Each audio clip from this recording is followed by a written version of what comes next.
Do you want to grow roses from seed? Hi, Jeff the Rose Dude here, and in this video we're going to be talking about a super important step that our rose seeds need to go through in order to properly germinate and grow, which is called cold stratification. Now, when I started growing seeds, I did not know this process, and most people are unaware that rose seeds need to be cold stratified. If they're not cold stratified properly, they will not germinate and grow for you. So in this video, we'll be going over what cold stratification is and why it's necessary for rose seeds. And I will also be showing you step by step on how to properly stratify your rose seeds. And we'll also be going over some of the different methods, techniques, and materials that you can use while stratifying your seeds, because there are quite a few different ways that you can go about doing it.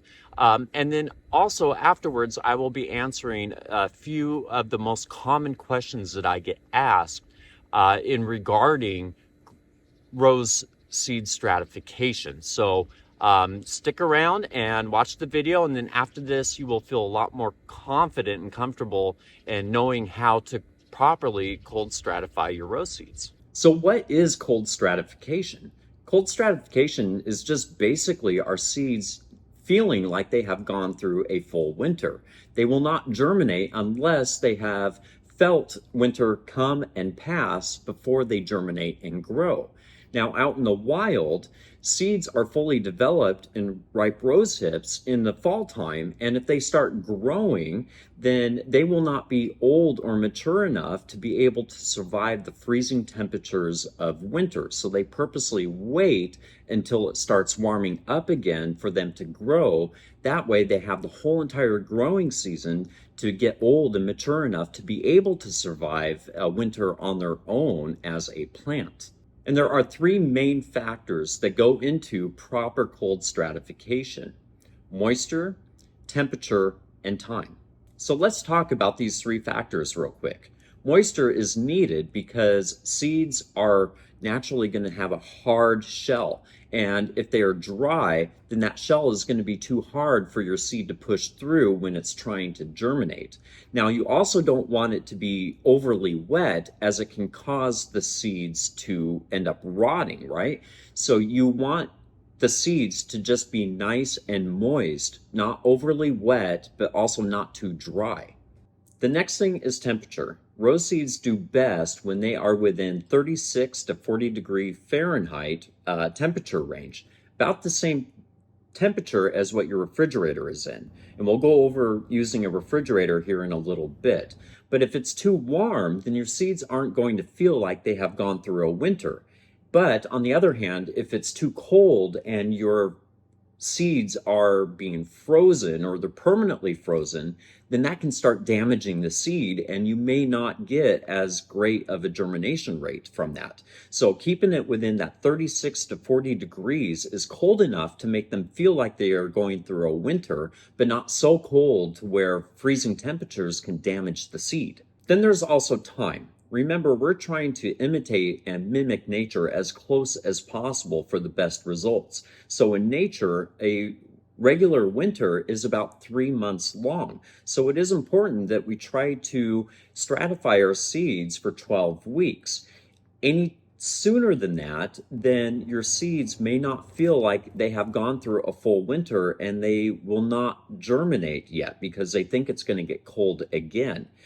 Some seeds don't need that full 12 weeks of cold stratification, but in that case, they do start germinating while they are cold stratifying. And at that point, then we can get those seeds out, get them planted, keep them warm so they can continue to grow. Okay, so now we're actually going to be going step by step on how I cold stratify my rose seeds. I'm curious to know, though, if you have cold stratified seeds before, and leave them in the comments below of how you do it yourself. After this, I am going to be talking about the different ways and methods that you can do it other than how I do it, and different materials. So just keep on watching, and then you can watch that afterwards. So it's a little bit less confusing if you're seeing something that I'm doing that's a little bit different. So the first thing that you need, obviously, is rose seeds. So they are collected from ripe rose hips, generally in late summer all the way through fall. What we need to do first is we need to rehydrate our seeds. And what we do is we put them in a cup of water and we let them soak in the water for a minimum of 4 to 6 hours. Adding a very small amount of hydrogen peroxide into the water for the last 10 to 15 minutes does help eliminate any mold or mildew spores that may be present either in the water or on the seeds. After soaking your seeds, grab a paper towel and dampen it with water. Make sure that you do squeeze out any excess moisture. Next, you want to place your seeds on 1/2 of the paper towel. Make sure that you leave enough space in between each seed, as any touching can cause excess mold growing and can lead to possible rotting of your seeds. Next, cover your seeds with the paper towel by folding it over on top of them. Grab a sealable plastic baggie and place your seeds inside. After you place the seeds in the bag, seal it up, as it will help keep the moisture inside of the bag and it prevents your seeds from drying out. A really important step is to label your bag. So using a permanent marker, write down the variety of the rose that the seeds came from, or the cross that you may have made by hand. Even if you don't know what the variety is of the rose that you got the seeds from, write down rose, write down red rose, something that will make you remember what is inside of the baggie. You also want to write down the date 12 weeks from the day that you are starting to stratify your rose seeds. Gardeners were really good at thinking that we're going to remember, the plant's name or the seed's name and the date that we're going to, but we're horrible with it. We will forget.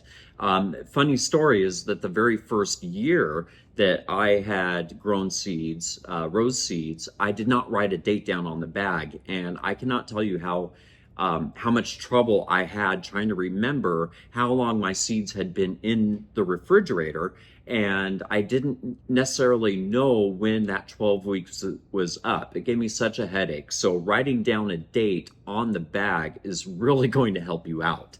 Next, you can place your seeds inside of the refrigerator. The crisper drawer works really, really well for this. But if you think that you're going to forget about your seeds, then you can put them anywhere in the fridge to where you can see them often and very easily. That way it can help remind you that, hey, there's seeds in here, and in 12 weeks, it's time to get them out of the fridge to get them planted. So if you think you're going to forget that there's seeds in the fridge, then put them somewhere where you can see them.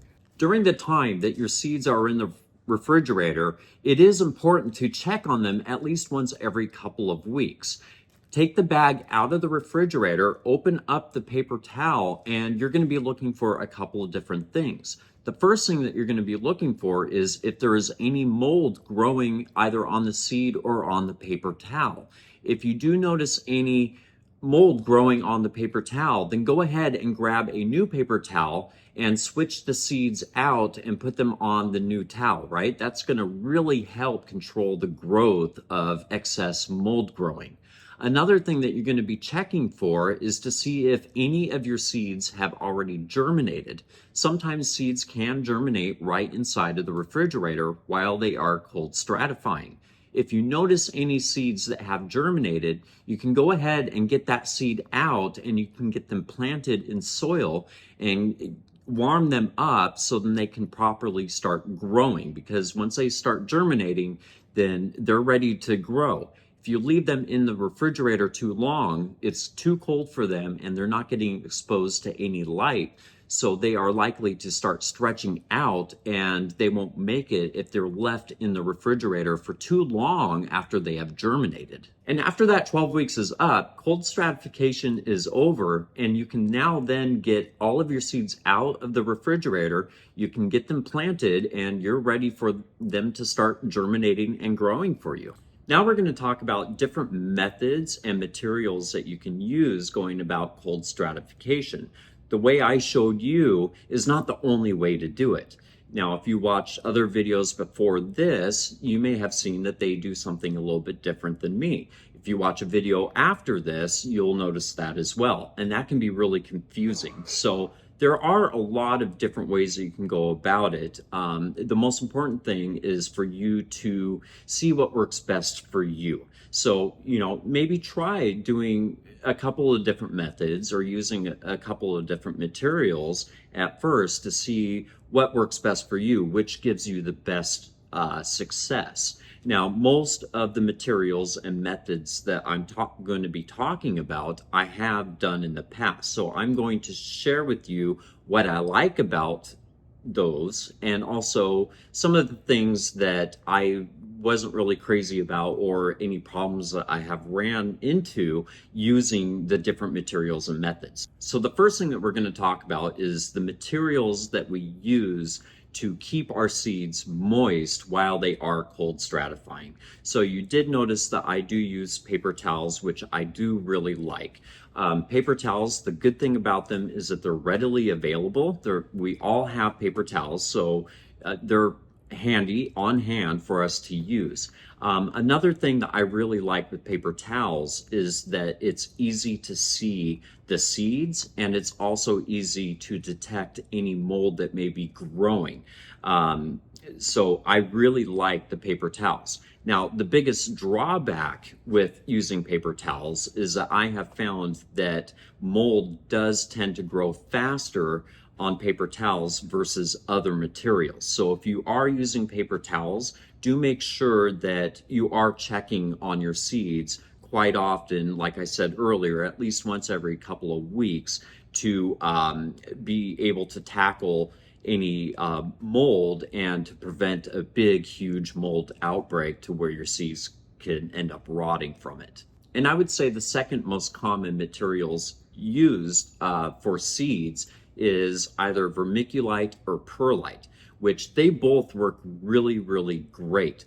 I have noticed that mold is less likely to grow in material of either vermiculite or perlite. So it's great for that mold growth.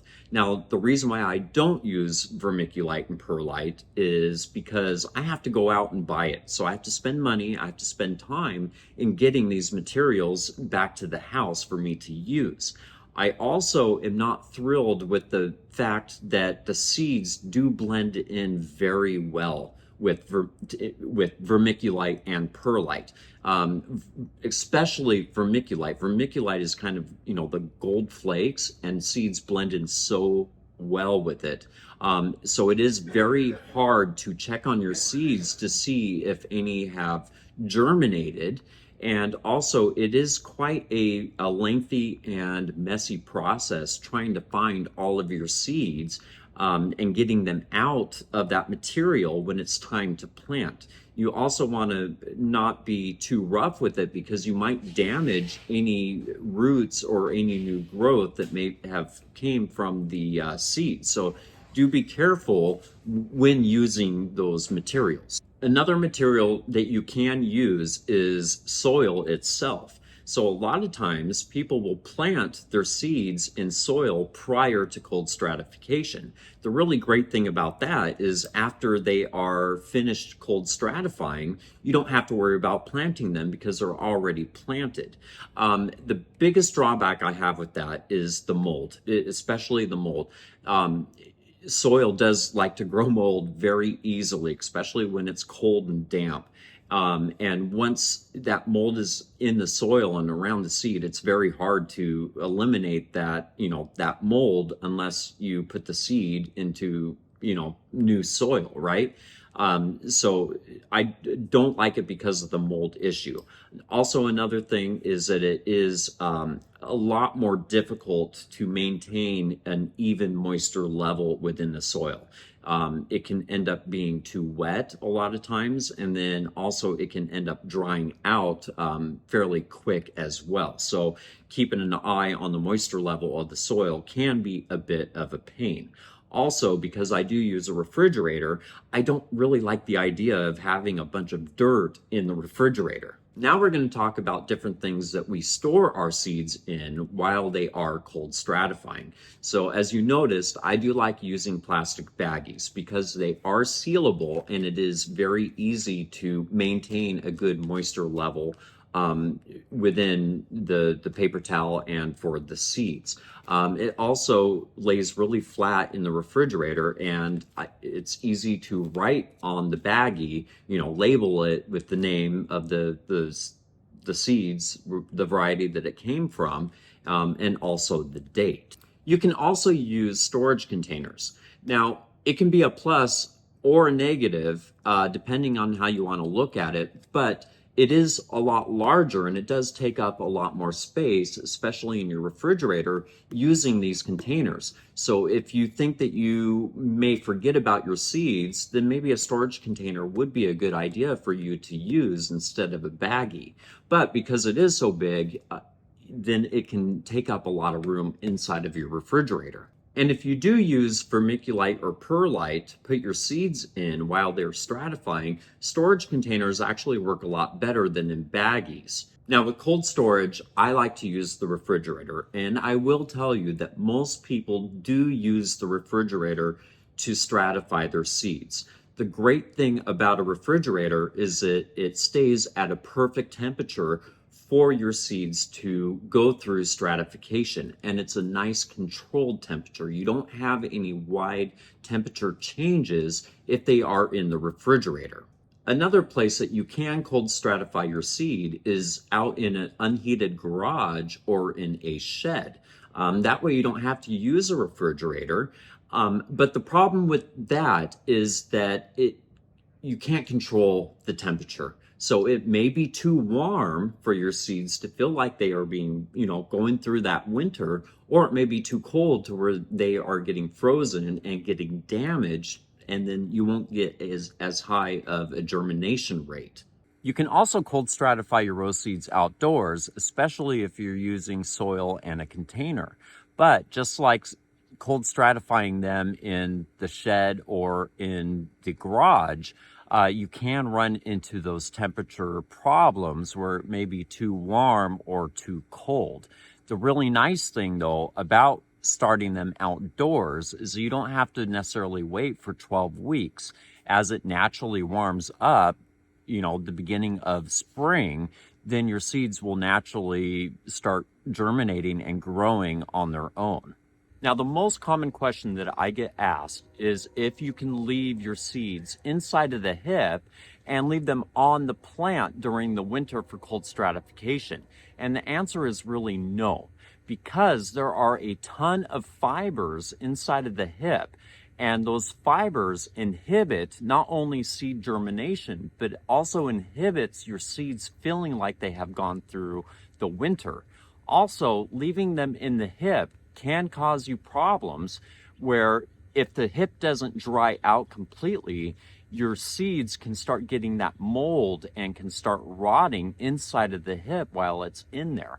And you can't see it because it's inside of the hip. And you'll also be running into that temperature problem where it may be too warm or too cold during the winter for your seed to properly cold stratify. One of the biggest problems with seeds cold stratifying is the growth of mold and causing your seeds to end up rotting. So what can you do to help control that mold growth? Use hydrogen peroxide, not bleach, but hydrogen peroxide. Hydrogen peroxide does help prevent and slows down the growth of mold. So if you are noticing that you are having a lot of mold growth, try adding a little bit of hydrogen peroxide to the water that you're using if you do use paper towels. And you don't need a whole lot. Just a very, very small amount does a wonder as far as helping control that growth of mold. And also too, if you are using paper towels, if you are noticing a lot of mold growing on the paper towels, then make sure that you're checking on your seeds a little bit more often than what you're doing already. Now, if any of your roses did not give you any ripe hips and you weren't able to get seeds, where are other places that you can get a hold of seeds so you can start stratifying them and growing them? You can always ask neighbors or friends or a family member if they have any rose hips on their plant. You can be brave like me, that I have been known to knock on someone's door and asking them if I could take a hip from one of their roses that I noticed that they had. And they were really nice and they let me. So that was cool. But you can also order your seeds online. Now, there are a few things that you want to be aware of when you are ordering seeds online. Unfortunately, there are a lot of companies out there that sell rose seeds, but there are a lot of red flags. So I'm just going to name a couple of them that you do want to be cautious about buying if you notice any of these things that they are saying or doing. The first thing is if they are showing pictures of rose colors that don't exist, such as black, blue, or the famous rainbow rose. Those don't exist, and if you are seeing pictures of those, they are going to be photoshopped, or they are using some kind of dye to color that rose up with. Another thing that you want to be cautious with is the instructions that they're giving you. If they are selling rose seeds, they should know how to be able to grow them. So if they are not giving you correct instructions on how to cold stratify them, be cautious about that, right? Another thing that I've seen as well is a lot of them will offer a 30-day money-back guarantee, but if you look in their instructions, they say, oh, plant your seed and it will start growing in 40 days. So with that being said, in 40 days, you're going to notice that none of your seeds grew, and it's past that 30-day guarantee. So just be really cautious about that. I do sell rose seeds myself online on my website, which I will link in the description below for you to do. And one thing is, I only offer seeds I have been successful with in the past, and I do supply directions on how to properly stratify your seed, as well as properly planting your seed and taking care of your seedlings yourself. So usually I do have seeds that are available right around fall into early winter. So if it's during that time, check out my website, see if I have any for sale, and you can get some of those seeds from me as well. And of course, if you have any questions or concerns that was not brought up in this video, please feel free to leave them down in the comments, and I am really good at being able to respond back to you. I want you to be successful with this. So if you have any questions whatsoever, please feel free to ask me, and I will get back to you answering as soon as I possibly can. And do consider subscribing. I would really appreciate it. But I am going to be putting out posts and videos on these seeds that we stratified tonight, and I will be showing you them as they continue on their journey at, beginning to grow and germinate for me. So when they start growing, when they start blooming, I will be showing you that. So I can't wait to see that. So if you want to see updates on these rose seeds, I would appreciate it if you did subscribe to me. So hopefully by now you're comfortable and confident in cold stratifying your seeds. The next step is to plant your seeds after stratification, which make sure that you watch this video here, and I will show you how. Have fun with your roses.